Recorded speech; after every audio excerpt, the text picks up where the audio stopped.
The topic we are discussing today is what is smog, what causes smog in cities, and how smog impacts respiratory health, smog effects on health, how to reduce smog pollution, and types of smog. Starting with the definition, smog is a community wide polluted air. Its composition is variable, and the term is derived from the words smoke and fog, but it is commonly used to describe the pollution of automotive and industrial origin that lies over many cities. The term was probably first used in 1905 by H.A. Desvaux to describe atmospheric conditions over many British towns. It was popularized in 1911 by Desvaux's report to the Manchester Conference of the Smoke Abatement League of Great Britain on the more than 1,000 smoke fog deaths that occurred in Glasgow and Edinburgh during the autumn of 1909. Okay, now there are two types of smog. One is sulfurous smog, the other is photochemical smog. Sulfurous smog is also called as London smog. It results from a high concentration of sulfur oxides in the air, and it is caused by the use of sulfur bearing fossil fuels, particularly coal.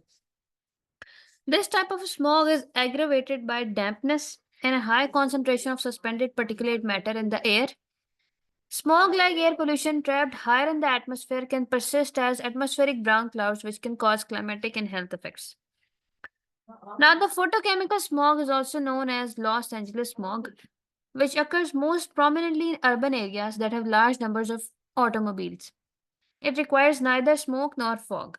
This type of smog has its origin in the nitrogen oxides and hydrocarbon vapors emitted by automobiles and other sources, which then undergo photochemical reactions in the lower atmosphere. Now, continuing with the photochemical smog, the highly toxic gas ozone arises from the reaction of nitrogen oxides with hydrocarbon vapors in the presence of sunlight, and some nitrogen dioxide is produced from the reaction of nitrogen oxide with sunlight. The resulting smog causes a light brownish coloration of the atmosphere, reduced visibility, plant damage, irritation of the eyes, and respiratory distress. The surface level ozone concentrations are considered unhealthy if they exceed 70 parts per million for 8 hours or longer. Such conditions are fairly common in urban areas prone to photochemical smog. Keeping in mind that photochemical smog is also called as Los Angeles smog, which is formed primarily in the summer months and can be found mainly in subtropical zones. This consists of mainly of gases, including carbon oxides and nitrogen oxides and hydrocarbons. More characteristic of the temperate climatic zone and forming mainly from November to January, sometimes March. London smog is primarily a mixture of various particulate matters enriched with sulfur, nitrogen, or carbon oxides, but also with soot. Now, this is a picture of Shanghai towers above the smog. The tallest towers of Shanghai, China rise above the haze, and Shanghai's smog is a mixture of pollution from coal, the primary source of energy from most homes and businesses in the region, as well as emissions from vehicles. Coming to the causes of smog. The first is photochemical reactions. Chemical reactions involving nitrogen oxides, volatile organic compounds, sunlight contributes to the formation of ground level ozone, a component of smog. The second is emissions from exhausts. The smog forming pollutants are emitted from various sources such as power plant chimneys, factory emissions, and consumer products like paint, hairspray, charcoal starter fluid, and chemical solvents. Automobile emissions, like from vehicles, including cars, buses, trucks, are responsible for a significant portion of smog in urban areas. Natural factors, like weather conditions and geographical factors, have a crucial role in smog formation. High temperatures and abundant sunshine are associated with significant smog incidents. If we talk about temperature and how it affects smog, then warmer temperatures can accelerate smog formation, leading to more severe episodes on hot and sunny days.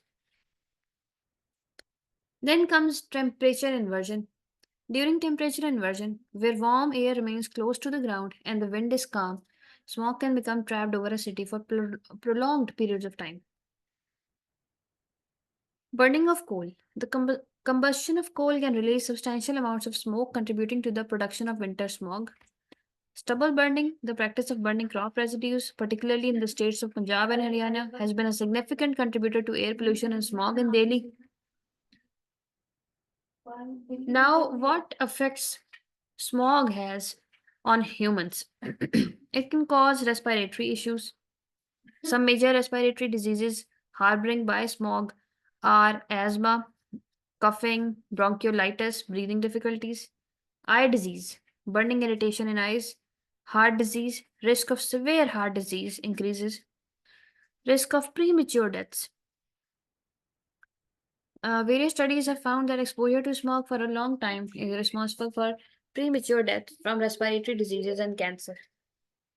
Then it can also cause birth defects. According to studies published in various journals, when a pregnant lady is exposed to smog, there is a serious risk of profound impairment, low birth weight, and underdevelopment of the newborn baby's brain. Now, we discuss the impact of smog on the environment. Ozone, if it is present in the troposphere, it is very harmful. It harms the plant cells, inhibits growth, reduces carbon dioxide intake during photosynthesis, leading to lower crop yields. It also damages materials like rubber and cotton. Particulate matter blankets the plants, hindering and stopping sunlight exposure and carbon dioxide absorption, reducing the process of photosynthesis.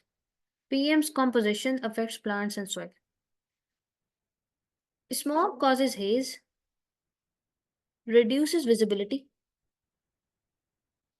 with parts of the US experiencing a drop from 144 to 30 kilometers.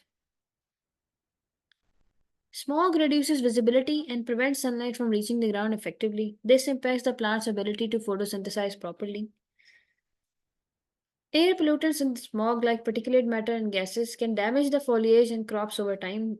They may cause leaf damage, loss, and slower growth. Smog pollution raises ground level ozone concentrations, which are toxic to various plant species even at low levels. This poses a threat to agricultural production and natural vegetation.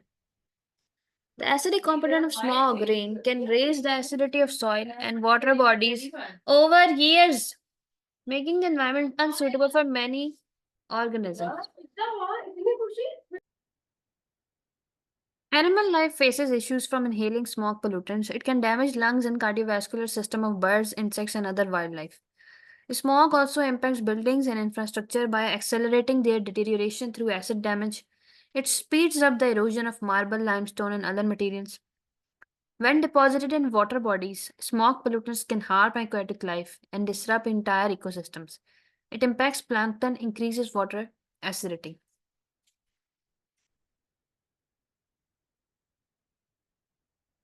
Now, this is a smog tower in Delhi.